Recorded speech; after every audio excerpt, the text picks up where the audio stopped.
Welcome, everyone, to this episode of Manufacturing Talk Radio. I'm Tim Grady, and I am here with Lou Weiss, who is the host of the show. He helped found Manufacturing Talk Radio, and he also is the president of All Metal Forge Group.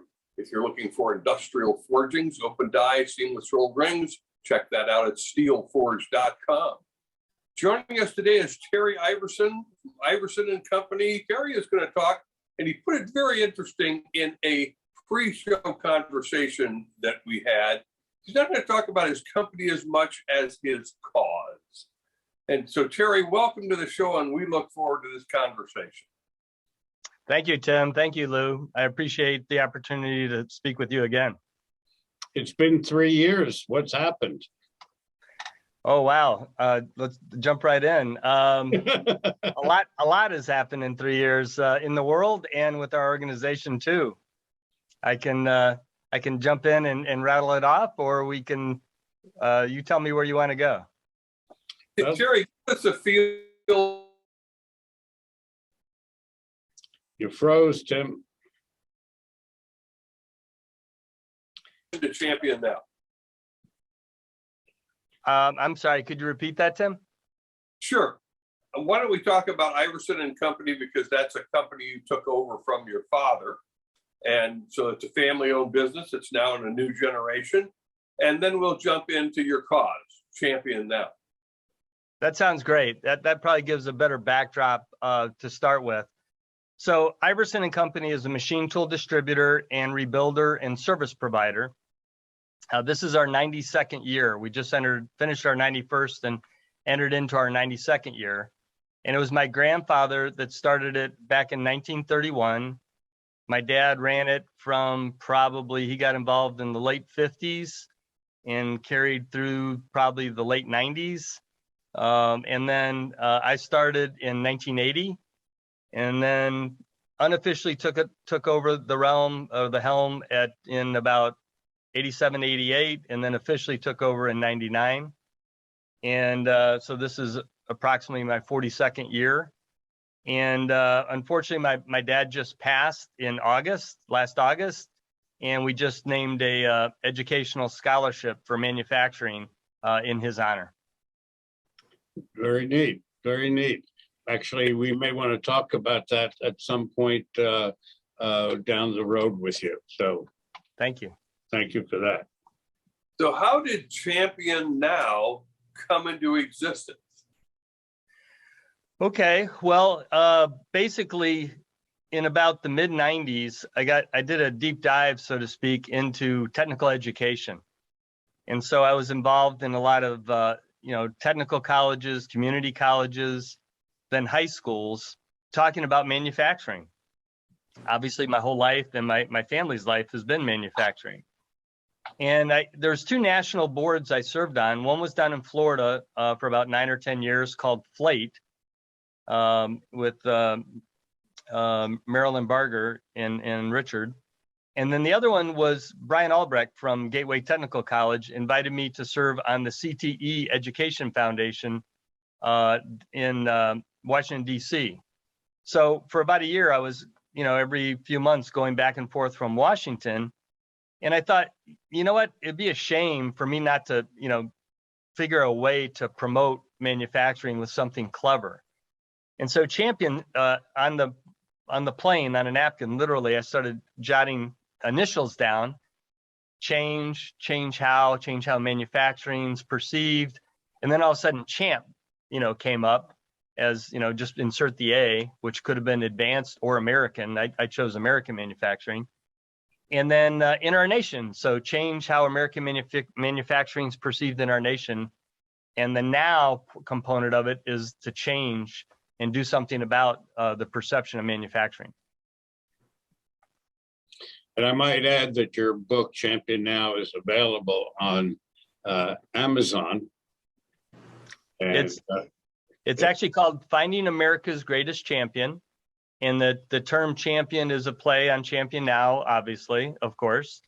And you were gracious, both of you were gracious to have me on the show right after we published it. And I think it was my first podcast interview. Really? No, or radio interview. Yeah. And you were gracious enough to put in some of our discussion in the book, which we appreciated. Thank you. No, I tried to highlight as many champions of our cause and our message as I could, and you were definitely notably one of them. Thank you.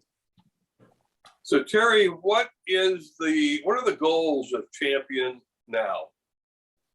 Well, a lot has happened in the 3 years. I started the organization in 2012, and initially it just consisted of me talking to high school students and technical and community college students. And that really wasn't adequate for me to really make a change or a difference, make an impact in our country, in our industry. And so from there, I wrote the book in 2018 and was on your show then. And so then I felt I had some credibility besides just my legacy at our company, our business. So then since then, I think I went on after your podcast and did, I think, 29 to 30 more podcast interviews. That was during COVID. And so then I posted those as well as yours, of course, on our website. And then I started to do a manufacturing camp. And my first one was down in Florida. Gosh, I want to think that was, I don't know if it was 2019, maybe 2018. It was just prior to the book being published. And then, I thought this is going to get expensive because, all the cost was on me to promote it and put it on. And then during COVID, I decided to pivot to a virtual, and I started producing something called CNC Rocks Virtual Manufacturing Camp.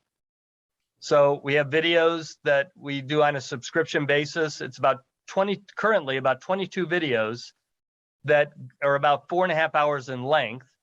And so they're for schools or for industry. And we'll expand that as time goes on.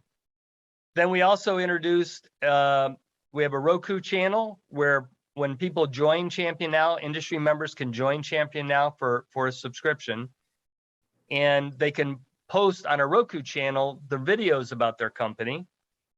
And then we also introduced and branded 2 tabletop CNC machines, a lathe and a mill, for educational purposes that either industry can buy, and it has what they call Mach 3 software, which runs off of a laptop. And they're branded with, similar type of red, white, and blue American, imagery. And then we started also with a company called Applicant Advantage, where young people, members of Champion Now, can actually go on and be a member of something called Applicant Advantage, where they can see resumes, project work, and also a video elevator speech for each student. Neat stuff. And let's get this in. What's the website address, Terry? The website is of course, www.ChampionNow. So there's 2 N's, one on champion, one on now.org. And there's quite a bit of information on all the above. I do want to take one moment to just highlight our board of directors, just to give you an idea how lucky and how fortunate we are in the level of expertise we have on the board now. Not that we didn't have a good board before, but a very active board, which is pretty much since I've elevated the product offering. So we have Mike Reeder from Precision Plus. He was previously, at one point, he's president of his company, but president of the Precision Machine Products Association. Roy Sweatman down in Florida from SMT, he's president of that organization and former chairman of National TMA. Rodney Grover, who was from the very beginning, he was a development director at SME Education Foundation, formerly, and then of course myself, and then Paul Wanish of Wanish Consulting, who started a engineering academy down in Florida, and then also started the CTE Education Foundation. Quite a group. It is quite a group. I had to make sure that I kind of noted that, because I really feel that the group we have is very high expertise in manufacturing, They're all extremely passionate, as am I, as am you, at promoting our industry and our careers. And they're very engaged, and I feel very fortunate to have this group together. Terry, I know that you want this organization to help both parents and students understand what Lou and I have been harping about for going on 9 years, that manufacturing actually is a very cool place to be in a career path in the US or around the world, and that, you know, all of the things that go unappreciated literally come out of manufacturing. The chairs we're sitting on, any backdrops behind us, the floors we walk on, the house we live in, everything comes out of manufacturing. It was made, it wasn't created by some kind of a holographic machine. It's a very cool industry, and if you're into new and exciting and cutting edge, that happens in manufacturing. You know, witness the rovers on Mars. Yeah, no, I mean, we're all preaching the same message, and we've been fortunate, the three of us, to live in a day and age where technology is abounds in manufacturing. Computerization, I got into it in about 1980, and computerization was just starting to show up in manufacturing at that point.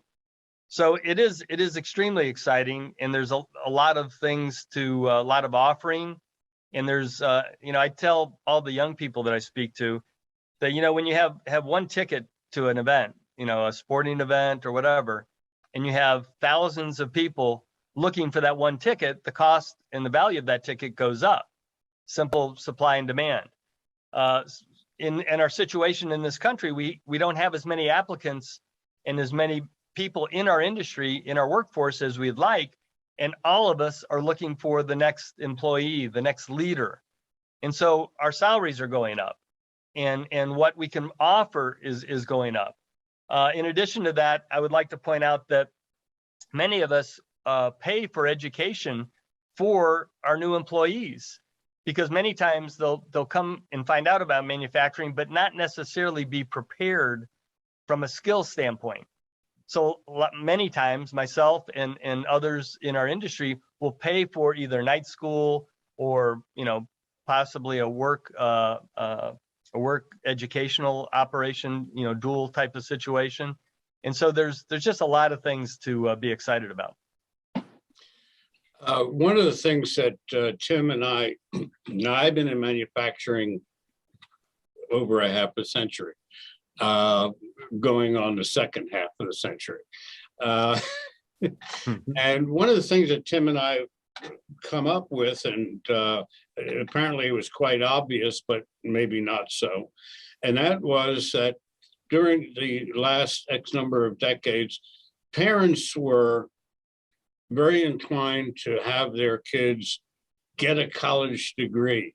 You'll always do great. You'll make a lot of money. You'll go work for big companies and so on and so forth. And of course, you'll have a couple of $100,000 college debt.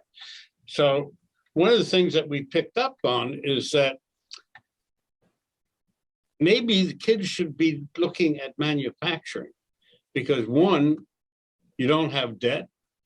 Two, you can make good money in manufacturing, especially if you're an underwater welder at $150,000 a year. And the thing that we felt we wanted to do and did do to a great extent was we have to educate the parents, not so much the kids, about manufacturing. You got to educate the parents. And I'm giving you the opening to talk about your new book you're working on, because you got to educate the parents. So do you have anything to comment on that? Well, I think, you know, I always have something to comment. So yeah, what I plan to do is, when I wrote my first, the initial book, I had to address all the different audiences: industry, education, parents, and students. And so once I got that out, and it, kind of hit the streets, so to speak, then I realized that, one of the most important segments that I need to address is the student and parents, somehow either individually or collectively.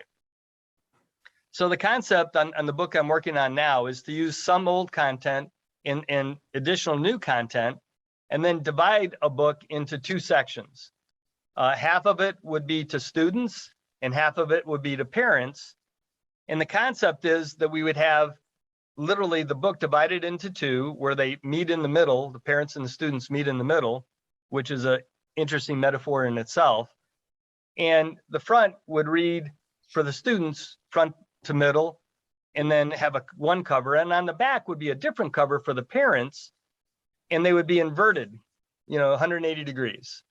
And so if I'm a student and I start reading my book, I'd flip it over and give it to my mom or dad. If I was a parent reading the book, I'd flip it over and give it to my son or my daughter. And there's not a lot of opportunity for us in the industry to meet or to address the parents. That's one of the biggest problems we have. And if those of us that God has blessed us to be parents know that it's not always easy to address your child, right? And so if we can have an avenue like this second book that I'm going to have, a student parent edition, that can convey conversation, meeting in the middle, metaphorically and figuratively and literally, then we can start conversation at an early age. I think those of us that are parents, we tell our children in this country to go to college and figure it out, figure out what you want. And I contend that that's too late. Europe, I think, does a better job in their culture than we do, in that young people really understand what they're good at and what they're passionate about and what they enjoy at somewhere between 13 and 15 years old. So by the time they are getting their skill set or education, they're pretty much dialed in and directed and saving either sizable amount of money or sizable amount of time, or both. And I think the student debt crisis in this country, it shouldn't be. And those of us in the ranks of manufacturing are here to tell you that, look, you can get the skills you need to make a good wage at literally a fraction of the cost of going to a four-year university or a four-year college. And four-year university and college now is more five-year than it is four-year. And so those of you that are going to college and you've already decided and your direction's cast and set, that's fine. I'm not here to talk you out of it. But go into debt and financially go on the hook for hundreds of thousands of dollars, I don't necessarily think that's the best thing for everybody. Let's put it that way. On two counts. One, that $200,000 or $300,000 debt you're going to be paying for decades. So the salary you're going to be making as a college grad is going to wind up going to pay for the teachers who taught you, number one. Number two, several years ago, I was invited to the German embassy in New York that was running a special event where they had German educators talking to American educators about the dual educational system that they have in Germany, where students have vocational training and liberal arts training at the same time. So 2-3 days a week you're in shop, and 2-3 days you're learning to speak English. And that system has worked very well for them. And then at the end, you make your decision. What do you want to do? Do you want to be in manufacturing, or do you want to be a educator, a lawyer, whatever?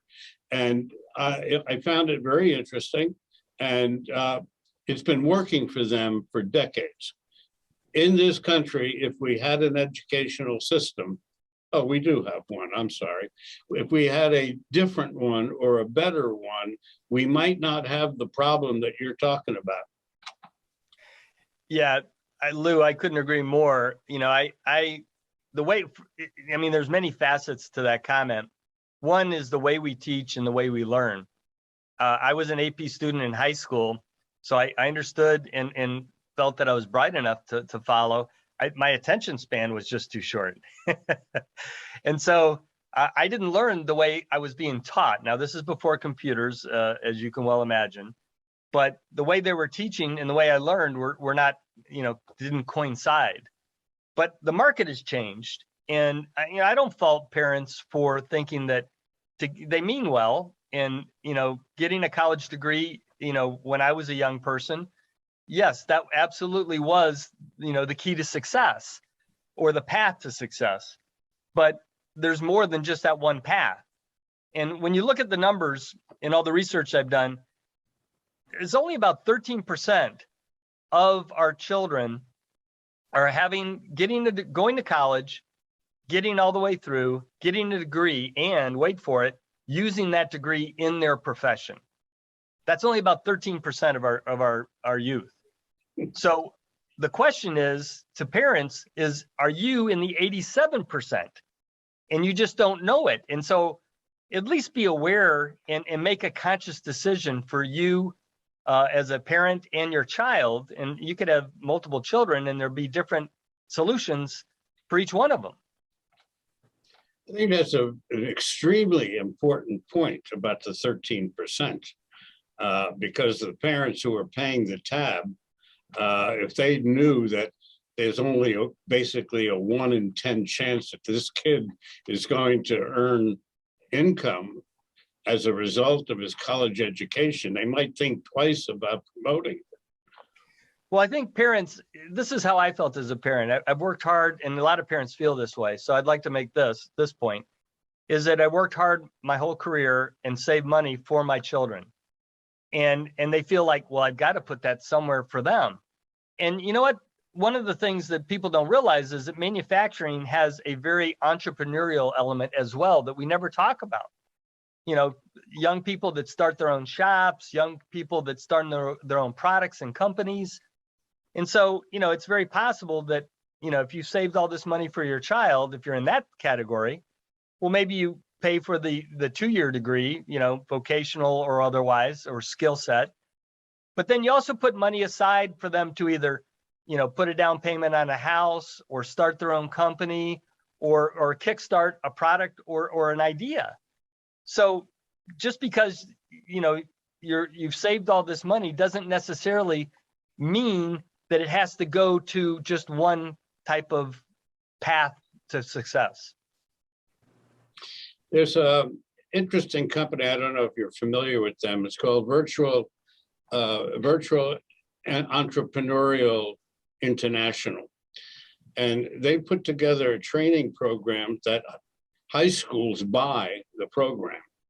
And in your senior year in high school, it's an elective program. You can, as a student, you can choose to take the VEI course, which teaches you how to create a company and make things or resell things and become brokers and open a business. And it's very successful. There are 1,500 schools in this country that now have this program, which is for 1 year. VEI, very smart group of people, and they're making a fair amount of money with it directly from the schools, and therefore the students get to do this for free. So it's to your point, here parents and schools are beginning to get the point that college may not be the only answer.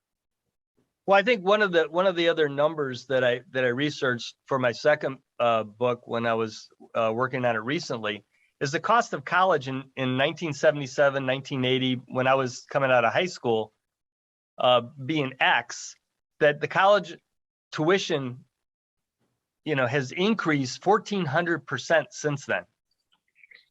So, there's no way that we can fathom that salaries have increased 1,400%.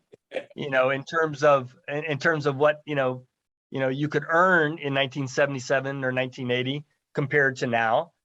And if you look at the cost of homes and the cost of cars and et cetera, you're somewhere in the 400 to maybe 800% total increase in costs. Whereas, the cost of college education has almost doubled the highest of anything else. So that being said, I think that alone isn't necessarily the reason to consider what we're talking about. When you go out into the market and you talk to companies, manufacturing companies and not, they are looking for skills. They're looking for skill sets. As soon as technology came on, I was fortunate to come in to when technology really started to come into our industry, into everywhere. The internet hit around 95, 96. Computerization started in the late 70s, early 80s. So that being said, that has changed the market entirely. And so I think that, coupled with the cost of the college education, unless you're in that 13%, then I say keep doing what you're doing. But if you're in the 87%, consider manufacturing as a path. It's interesting. It's interesting, Terry, because my own experience with college was, and has been since, if you know what you're going to college for or to be, I want to be a lawyer, I want to be a doctor, I want to be a nurse, I want to be a scientist, then college makes sense. If, like me, you're going to college because your parents want you to have a college degree, and you begin to bumble your way through college trying to find yourself and what it is you want to be, you are wasting your life, because you're going to, you'll get out with a 4-year degree, yippee skippy. There are something like 750 colleges across the country that offer a degree as a film critic. Yeah. Well, that's okay. I could have graduated with underwater basket weaving, but it's just not something that's going to fulfill my life or as a good career path. So college works for some, as you said, some percentage of the population, but by and large, not for all. And the graduation rates are like 40%. Yep. The one thing that I say, and I said earlier, and I'll just reiterate and reinforce, is that our young people really need, first of all, they don't even know manufacturing exists. That's first. It's not even on the checklist of options. Second, if we at younger age can encourage young people to try internships in manufacturing, and even in manufacturing, there's accounting in manufacturing, there's sales in manufacturing, there's all sorts of other facets of manufacturing within the manufacturing umbrella. If we can encourage young people to try an internship at a manufacturing company, their apprenticeship model is coming back. Back in the 80s, early 80s, apprenticeship models were closed down in this country. So my point is, it's okay if 10 young people try manufacturing and 2 or 3 or 4 decide it's not for them. But the fact is, of 10 young people in manufacturing, maybe 1 out of 10 even knows it exists. So if we can get multiples of people say, you know what, that's not for me, thanks for letting me know. The one thing, if we can get, multiples to say, well, wait a minute, this might be for me, then we've accomplished something. But I think if you look at, you mentioned doctors and lawyers. One of the statistics I looked at is the medical profession, the legal profession. If you look at what they have to hire and the applicants they get, they're getting over 100% of what they want. If you look at manufacturing and production and engineering and other facets of careers, they're probably only getting between 25 to less than 50% of what they want. So when you start looking at degrees and you start looking at careers, you have to look at what is your competition and what is the salary range you can earn. And so when you get literally in line in the medical profession, not that it's a bad profession, or the legal profession, you have to differentiate yourself from literally a large group of people, basically your competition. In manufacturing, if you're suited for it, and if you're passionate about it and your skill set, and if you're good in math and science, you're going to have far fewer applicants. And now differentiating yourself amongst them becomes much, much easier. There's also a perception that a graduate doctor starts their career in a six-figure salary range. Across the country, if you look at the average, it's $60,000, and they're graduating with $300,000 in debt. But if you look at manufacturing, the starting wage is generally in the same range.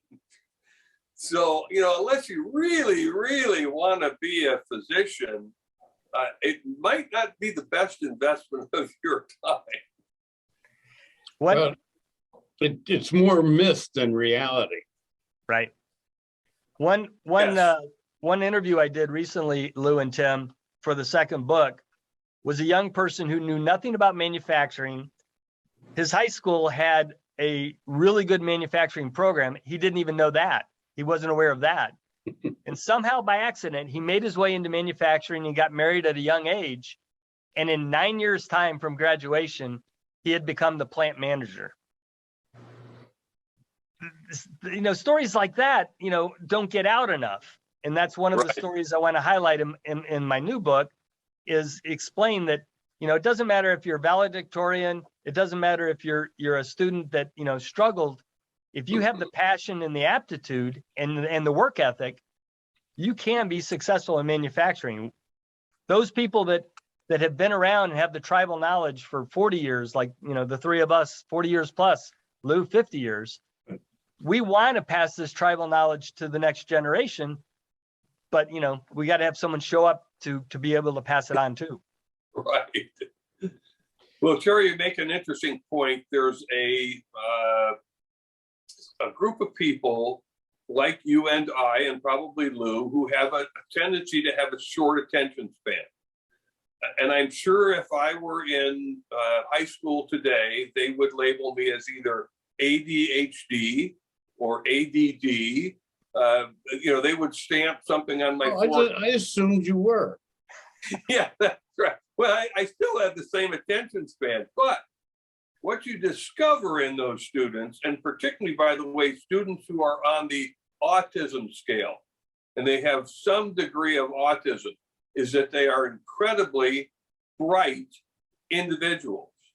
And if they find something that they enjoy, they can be exceptional in manufacturing because they have that kind of focus on what they enjoy doing. I don't have much focus on things I don't enjoy doing. I don't know if anybody does. So I encourage, you know, kids in junior high school, middle school, they call it now, or high school, to look at their passions. What do they enjoy doing? And take a look at the STEM path in high schools. It's probably an exceptional path for them to undertake. And let's face it, even if they wanted to go to college after that, they are still a STEM graduate. They're going to be much further down the road than somebody who graduates high school with what in college is called a liberal arts degree. It's just too general to go anywhere, Lou. Short story. When I was a teenager, I wanted to be an astronomer. I loved the star. I still do. I wanted to be an astronomer. And somewhere along the line, somebody's told me astronomers don't make any money. That was the end of that. Meanwhile, astronomers make a tremendous amount of money today. So it's interesting that you bring that up, Lou, because when I was in college, I sat down with a guidance counselor. And I asked the guidance counselor, well, I've got these courses, because I was bumbling my way through college. And that's terrifically difficult as a student, not knowing what you want. You know, what can I be? Can I go into this field? No, that field's full. Can I go into this field? No, you'll never find a job in that field. I encourage students to follow their heart. Don't get pushed out of your lane by a guidance counselor, because if you are passionate about something, you'll make it. And if you're passionate about research, development, science, working with your hands, making something tangible, manufacturing is a great place to be, because that's where that happens. One point I'd like to point out is, the guidance counselor industry has a lot of great people in it. Unfortunately, they have way more people than they can handle. Guidance counselor has parlayed into behavioral circumstances or responsibilities. And so I think a lot of the guidance counselor profession is my point. However, I never really spent much time with my guidance counselor, and I wish I would have or could have. I don't think I really had that much of an opportunity.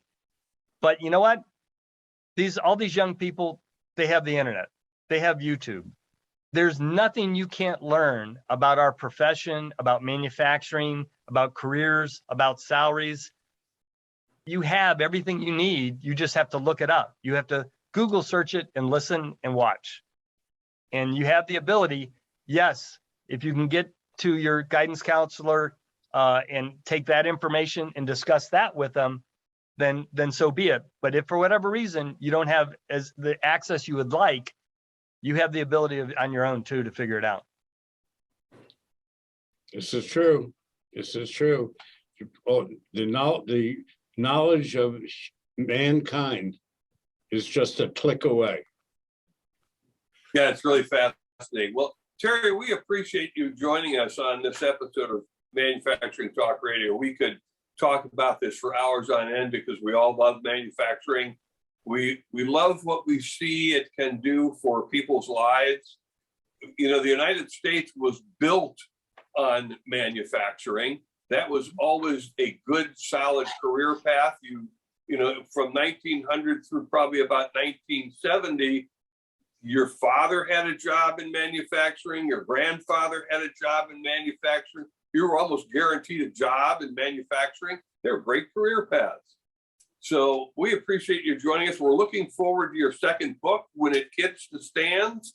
Love to have you back on the show. Let's talk about it and highlight it, and we'll help push it out any way we can. Thanks for being with us.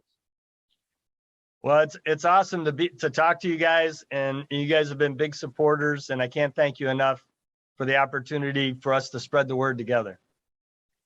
You're quite welcome, and thanks for being on the show again, Terry. Thanks, Lou. And good luck with the flip-flop book. That's like a Seinfeld, the coffee table book that was a coffee table. Do you remember that? I used to watch Seinfeld quite a bit, yes. I still do every night. Because life is a Seinfeld. Yeah, right. Well, thanks everyone for listening to this episode of Manufacturing Talk Radio. You can find all of our podcasts at jacketmediaco.com, and you can find Terry's information at championnow.org. Check it out. Go there while you're surfing the web. And thanks for listening to this episode of Manufacturing Talk Radio.